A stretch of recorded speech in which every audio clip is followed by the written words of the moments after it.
Hello বন্ধুরা, আশা করছি তোমরা অনেক ভালো রয়েছো। তো অক্ষয় তৃতীয়ার সকালবেলাটা আজ তোমাদের সাথে শেয়ার করছি যে এরকম পরিমাণে মেঘ করবে সত্যি ভাবিনি। প্রচণ্ড ঝড় উঠেছে আর প্রচণ্ড মেঘও করেছে।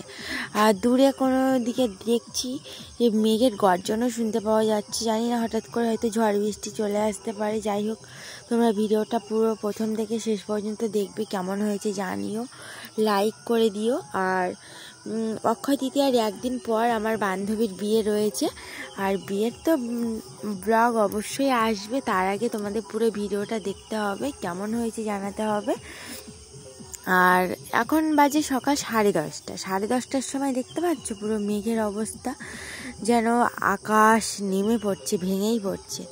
যাই হোক, এখন আমি ঘরের দিকে চলে যাই, কারণ মেঘের গর্জন শোনা যাচ্ছে আর বজ্রও পড়ছে দূরে।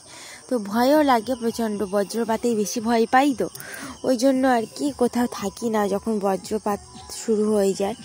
তো আর এই কদিন দেখতেই পাচ্ছি কালবৈশাখীর একটা ঘন ঘটা প্রতিদিনই চলছে, মানে এক ঝটকা করে কালবৈশাখী হয়েই যাচ্ছে। তারপর দেখতে পাচ্ছ হঠাৎ করে ঝোড়ো হাওয়াও শুরু হয়ে গেছে। তো আর কোনো কথা বলবো না, এবার সোজা চলে যাবো বাড়ির দিকে। কেমন লাগলো আমার মিনি ব্লগটা অবশ্যই কিন্তু কমেন্ট বক্সে জানাবে।